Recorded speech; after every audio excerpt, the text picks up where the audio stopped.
या अय्युहल्लज़ीना आमनु तक़ुल्लाह, ए ईमान वालो डरो अल्लाह से, वब्तगू इलैहिल वसीला, और उसकी तरफ वसीला तलाश करो। अब ये आयत को लोगों ने बहुत ही गलत रंग दे दिया और कहा कि देखो कुरान के अंदर लिखा हुआ है अल्लाह की तरफ वसीला तलाश करो। इसका मतलब है कि जैसे देखें, जैसे हम जाते हैं किसी ऑफिस में तो हम वो बाहर बैठे हुए चौकीदार को पहले कुछ रिश्वत देते हैं या उससे पहले कोई बातचीत करते हैं कि साहब के पास जाके मेरी बात पहुंचाओ, फिर वो जाता है, या फिर हम किसी उसके बॉस का जो बड़ा आदमी है, उसका जो वजीर है, जो उसका सेक्रेटरी है, उसके पास जाते हैं, उसके थ्रू हम आगे जाते हैं ना।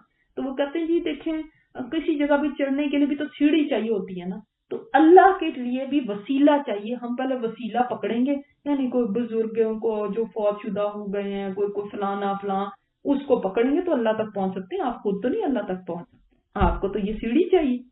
तो ये नादान ये नहीं जानते कि अल्लाह की बात उस इंसान की तरह भी नहीं है जो तो अंदर कमरे में बैठा, उसको तो ये भी नहीं पता बाहर आया कौन है सवाली, किसका क्या मसला है। ये तुम अल्लाह की बात कर रहे हो। वो वसीला जो तुम समझ रहे हो इसको, और इस आयत को वो कोट करते हैं कि देखो कुरान के अंदर लिखा हुआ है कि अल्लाह के लिए वसीला तलाश करो। वो वसीले का मतलब तो समझ लो। वसीले का मतलब देखें उर्दू में जो है ना वो अरबिक में नहीं है।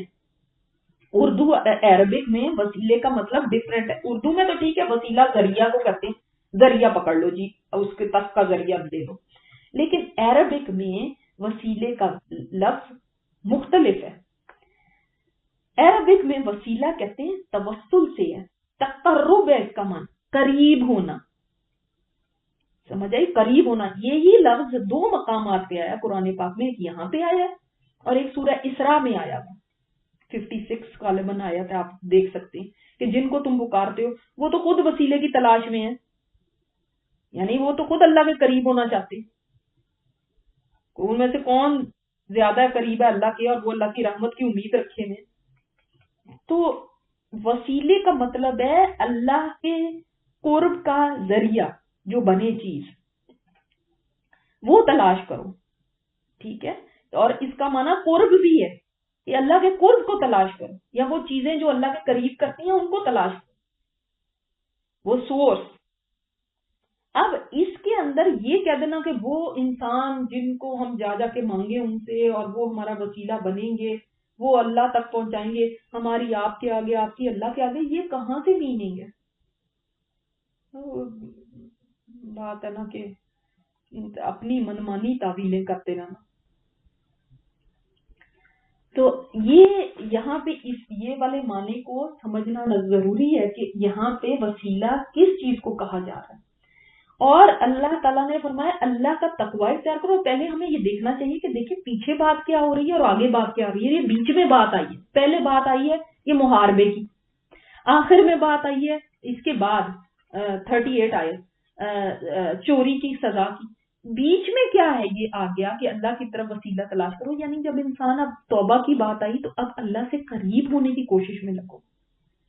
अब इस चीज को छोड़ दो जराइम को, और तमाम मोमिनों को ही कहा गया अल्लाह का तकवा इख्तियार करो, और सबको जरूरत है कि वो अल्लाह से कुर्ब की तलाश में रहे। तो अब ये क्या चीज है कि जो हमें अल्लाह से करीब कर दे, वो तमाम नेक अमाल इसके अंदर आ जाते हैं जिनके जरिए अल्लाह ताला का कुर्ब हासिल हो सकता है, जिनसे हम अल्लाह के करीब हो सकते हैं।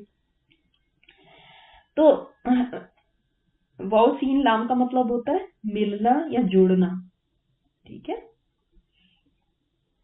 जो वाव स्वाद का होता है ना, वही ऑलमोस्ट वही वाव सीन वाले का भी होता है। वसल एक स्वाद के साथ भी लिखते हैं ना वो। तो इब्ने जरीर ने हज़रत कतादा से इस आयत की तफसीर में ये लिखा है कि यानी अल्लाह ताला की तरफ तकर्रुब हासिल करो, उसकी फर्मा बरदारी और उसकी रजामंदी के काम करके। बात क्लियर हो गई। यानी किस तरह से फिर तकर्रुब तलाश करें, कैसे अल्लाह से करीब हो, कैसे वसीला तलाश करें, ईमान और अमले साले से, ठीक है। और दूसरी बात हमें पता चलती है कि आप सल्लल्लाहु अलैहि वसल्लम ने फरमाया कि वसीला एक आला दर्जा है जन्नत का, जिसके ऊपर कोई दर्जा नहीं है, और वो किसी एक को ही मिलना है।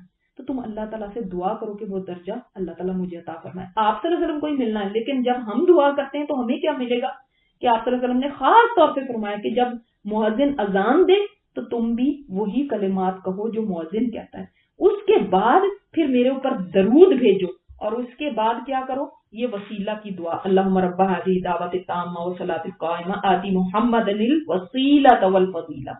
تو آپ صلی اللہ علیہ وسلم کے لیے ہم اس دعا کے اندر وسیلہ مانگتے ہیں، ٹھیک ہے، تو وہ یہ وسیلہ ہے کہ آپ صلی اللہ علیہ وسلم کے لیے یہ دعا کی جائے، ٹھیک ہے۔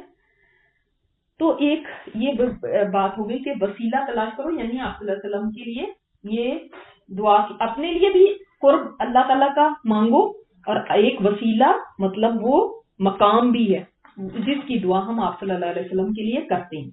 اب وسیلہ کو پانے کے، یعنی اللہ کے قرب کو پانے کے ذریعے کیا ہے؟ قرآن پاک ہے، اللہ تعالیٰ کی اطاعت کے اور کام ہیں، اور اسی طرح ہمیں کچھ کام حدیث سے پتہ چلتے ہیں، جیسے کہ اسماء حسنہ کے ذریعے اللہ سے دعائیں کرنا، اس سے انسان اللہ کے قریب ہوتا ہے، اللہ کو اس کے اسماء حسنہ سے پکاریں، جیسے کہ اگر آپ کو شفا چاہیے تو یا شافی، اگر آپ کو تونگری چاہیے یا غنی، اگر آپ کو رزق چاہیے یا رزاق، اگر آپ کو مثلا اللہ کی رحمت چاہیے یا رحمان یا رحیم، اگر آپ چاہتے ہیں اللہ میرے گناہوں کی پردہ پوشی کرے اس دنیا میں بھی اور آخرت میں بھی، یا ستار العیوب، تو اس طرح سے کر کے اللہ سے قرب حاصل کیا جاتا ہے۔ تو دوسری یہ آپ دیکھیں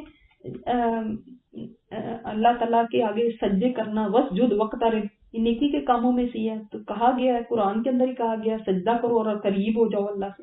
تو نوافل کی ادائیگی کرنا، نیک اعمال کرنا، اور اسی طرح نیک لوگوں سے دعائیں کرنے کے لیے کہنا، یہ بھی اللہ کے قرب کا ذریعہ بن سکتا ہے۔ جیسے کہ ایک عمل ہے کہ حضرت عمر جب قحط سالی ہوئی تھی تو آپ صلی اللہ علیہ وسلم کا روزہ مبارک موجود تھا، لیکن وہ آپ کے چچا حضرت عباس کو لے کر بارش کی دعا کرنے کے لیے نکلے تھے، اور فرماتے ہیں کہ یا اللہ ہم پہلے تیرے نبی جب وہ تھے تو ہمارے اندر تو ہم ان سے دعا کراتے تھے، اے اللہ وہ نہیں ہے تو ہم ان کے چچا کو لے کر آئیں۔